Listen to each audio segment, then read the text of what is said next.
Welcome to Real American Ghosts, the place where your nightmares become reality. Sit back and turn out the lights and listen to some real ghost encounters. And remember, don't look behind you.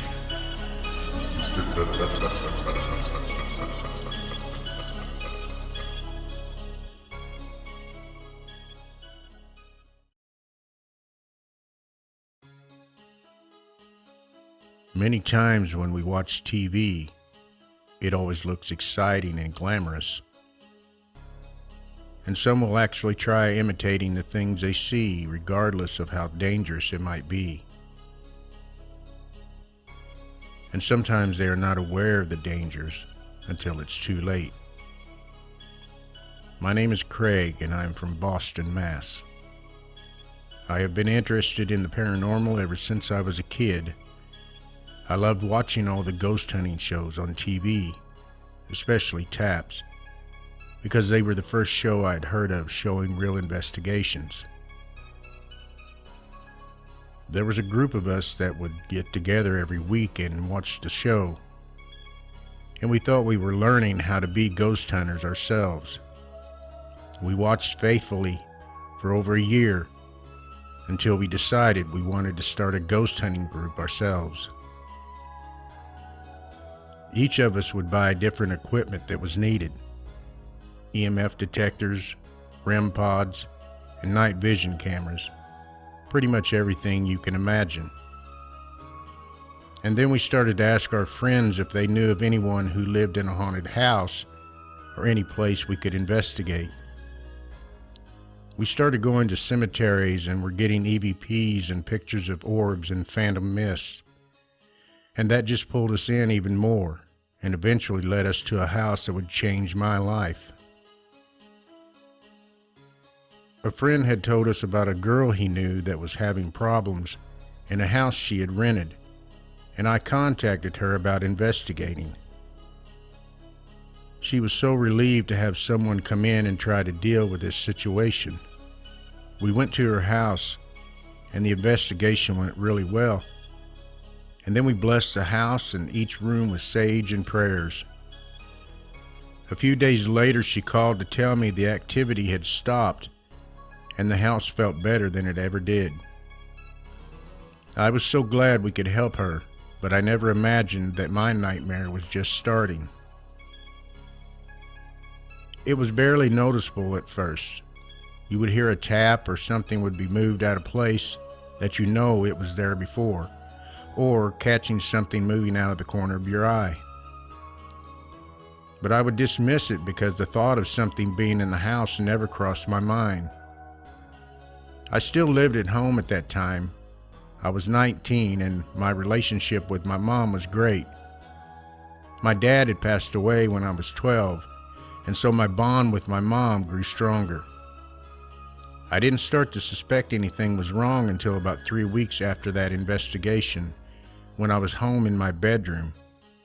I heard my mom call my name, but I was sure she was asleep. But I got up anyway and walked to her bedroom door and looked in, and she was sound asleep, so I immediately knew it wasn't her. But that voice was crystal clear and was definitely my mom's voice. But the voice was in my room. It didn't come from the direction of her room. I didn't hear anything else that night, but the next day I called one of my friends in the group and told her about it. She thought I needed to do an EVP session in the house, and at that time, I thought that sounded like a good idea. So that night, I did an EVP session in my room, and I did catch a voice, but I couldn't make out what it was saying.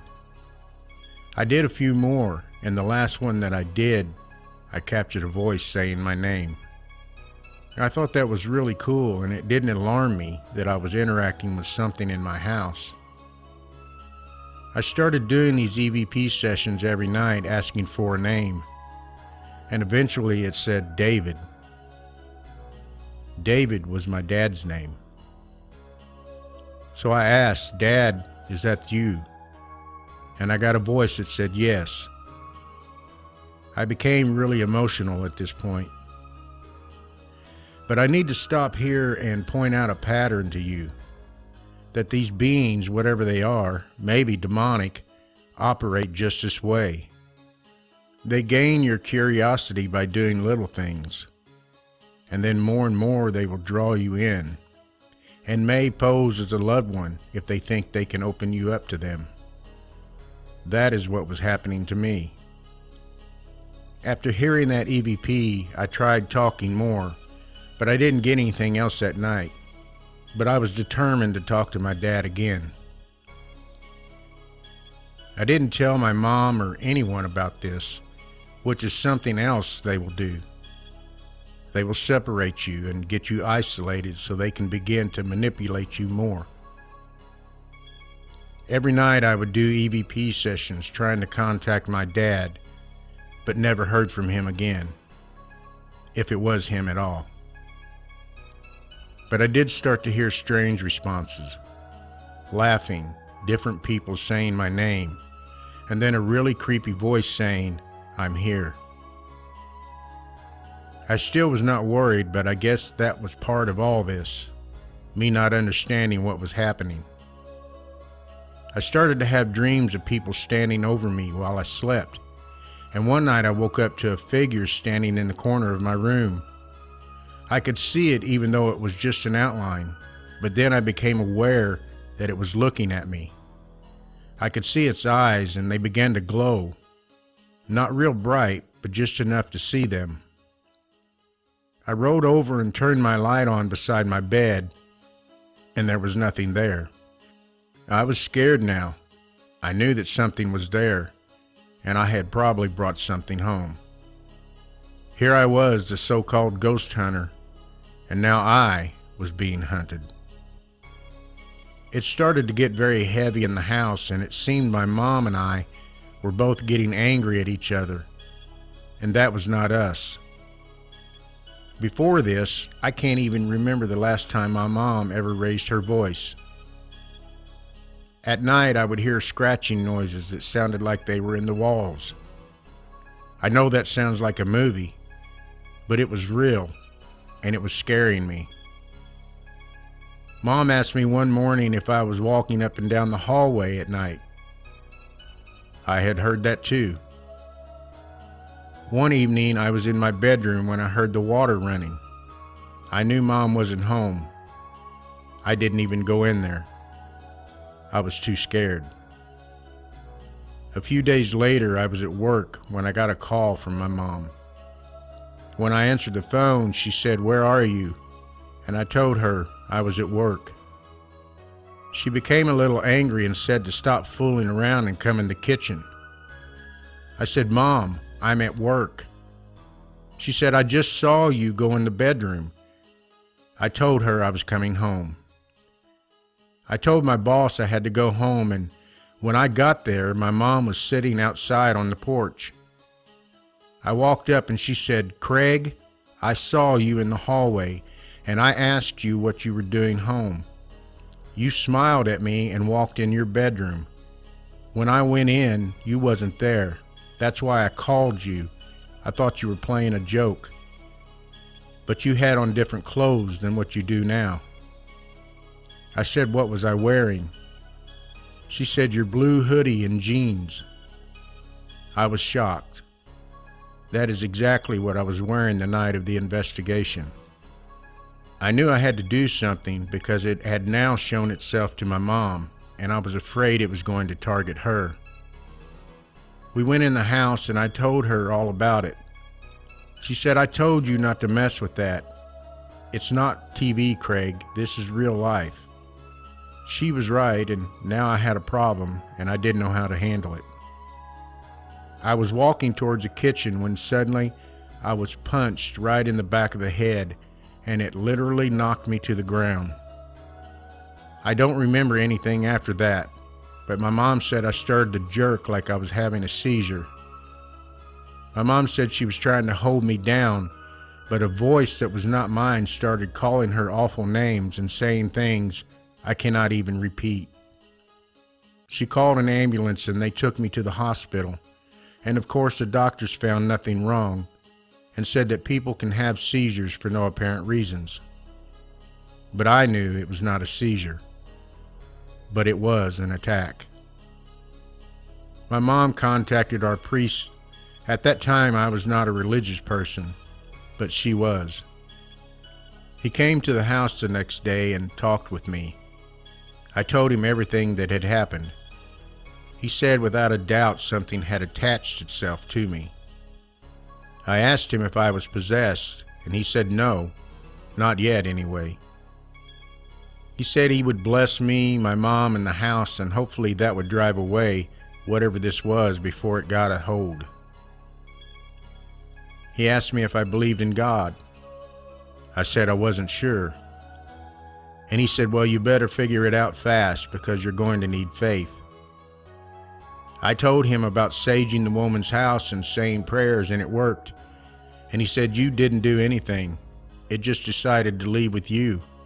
It wanted you.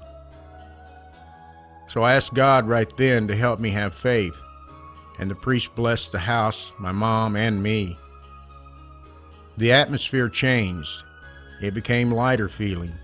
Even the priest noticed it. I have not had any more incidents, and I don't mess with ghost hunting anymore. My suggestion to those who are listening, if you're going to go into ghost hunting, think it through. It's not a game, and it's not a TV show. It's real, and it can be dangerous. If you've had a paranormal encounter, send it in to realamericanghosts@gmail.com. We've all had certain things we were scared of growing up. For most of us, it was being scared of the dark. Usually, it turned out to be just wild imaginations. But what if there was something lurking? Something that hid just outside of the light? What if there was someone or something waiting and watching? This is part 1 of Jared's Encounters. My name is Jared, and the first house I ever remember living in was in southern Indiana. I moved out of that house when I was in the 2nd grade, so all of these experiences would have been before that age. It was an old farmhouse that didn't have any neighbors for a half a mile, and even then it was just another single farmhouse. My entire family had experiences, so I will start from the beginning. My mother once told me about my sister and I screaming and waking her up. My sister's room was the closest to my parents', and my sister told my mom that she had seen a lady in a white dress walking down the hallway. When my mother entered my room, she said I was standing in my crib crying and pointing down the hallway, the same direction my sister had just told her the lady went to. My sister used to tell me about a young girl who would always come to her bedroom after everyone left and tell her good night and warn her that there was evil in the house. One night I remember my sister and a friend were having a sleepover, and they were picking on me. I went to go wake up my parents to tell on them, but as I turned the corner, I saw a ghost standing in the doorway blocking their room. He was semi-transparent, middle-aged, and was wearing a green, ripped-up t-shirt. I always thought he was telling me not to wake them up.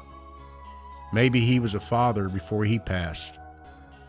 I am not sure, but this was the first ghost I remember ever seeing.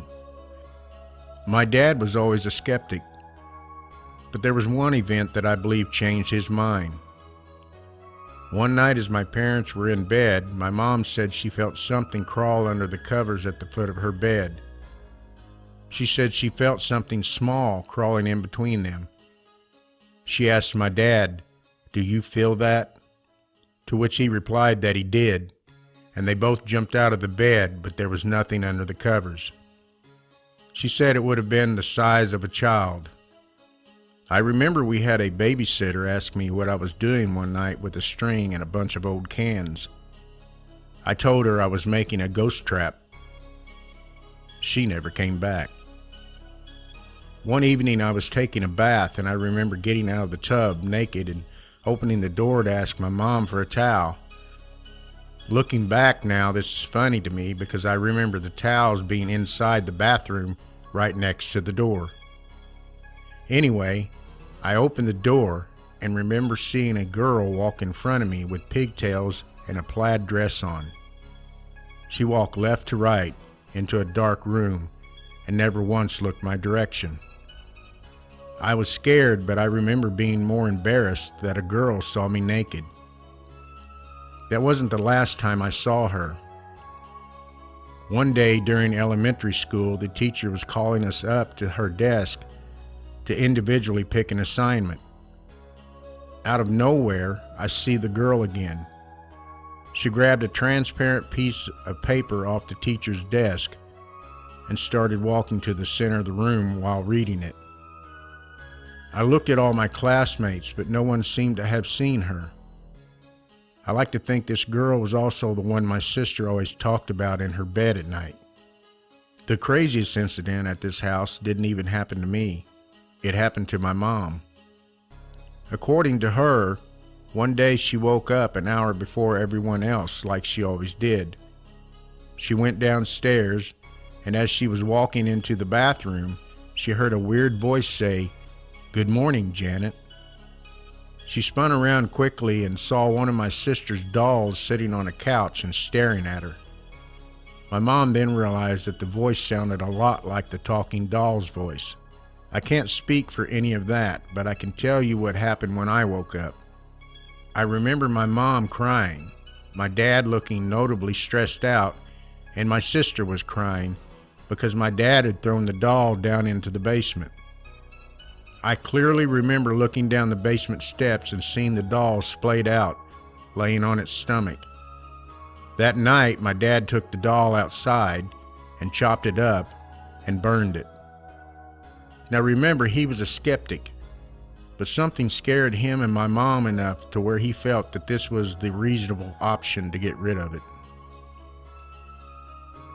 We moved out of this house when I was in the 2nd grade. I remember after we were all packed up, my mom was crying and asked us to leave her there alone so she could say goodbye. I remember how distraught she was and that she was going to miss them. If you mention the house to her now, 20 years later, she still tears up. I know she had many more encounters, and one day I would like to ask her to write them all down. She felt very close to the spirits. I'd like to tell you also that the people who bought the house from us were also friends with us. I remember talking to the young boy who lived there after me, and he told me about how one of his sister's dolls bit him. Now, he was a very young child at that time, so I still don't know if I believe him, but things do line up. That house has seen a lot of owners. Most of the time, people move in and only stay a year or two. The last time I drove past it, it was abandoned, and the grass was 2 feet tall, and it was being auctioned off. The funny thing is, they abandoned it after they got done restoring it, which really makes you think we weren't alone with our experiences.